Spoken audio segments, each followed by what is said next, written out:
தமிழ் சினிமாவில் சமீபத்தில் வெளியான பெரிய நடிகரின் படம் என்றால் அது சிவகார்த்திகேயனின் மதராசி திரைப்படம் தான்.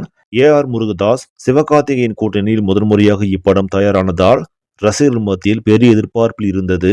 கடந்த செப்டம்பர் 5ஆம் தேதி இப்படம் வெளியாக கலவையான விமர்சனங்கள் பெற்றாலும் பாக்ஸ் ஆபீஸில் கலக்கி கொண்டிருக்கிறது. சமீபத்தில் படத்தை பார்த்த சூப்பர் ஸ்டார் ரஜினி கூட சூப்பர் படம், நான் என்ஜாய் செய்தேன், என்ன ஆக்ஷன், நீங்கள் ஆக்ஷன் ஹீரோவாக மாறிவிட்டீர்கள் என பாராட்டியதாக சிவகார்த்திகேயன் பதிவு போட்டிருந்தார்.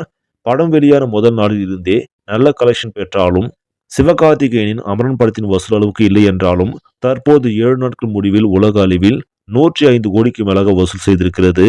குறிப்பாக தமிழகத்தில் மட்டுமே 50 கோடி கடந்து சாதனை படைத்திருக்கிறது. இயக்குனர் ஏ.ஆர். முருகதாஸ் மற்றும் சிவகார்த்திகேயனுக்கு மதராசி திரைப்படம் வெற்றி படமாகவே மாறியிருக்கிறது. வரும் நாட்களில் இந்த படம் எப்படி வசூலை ஈட்டப் போகிறது என்பதை பொறுத்திருந்தான் பார்க்க வேண்டும்.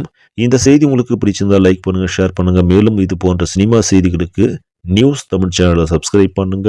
நன்றி.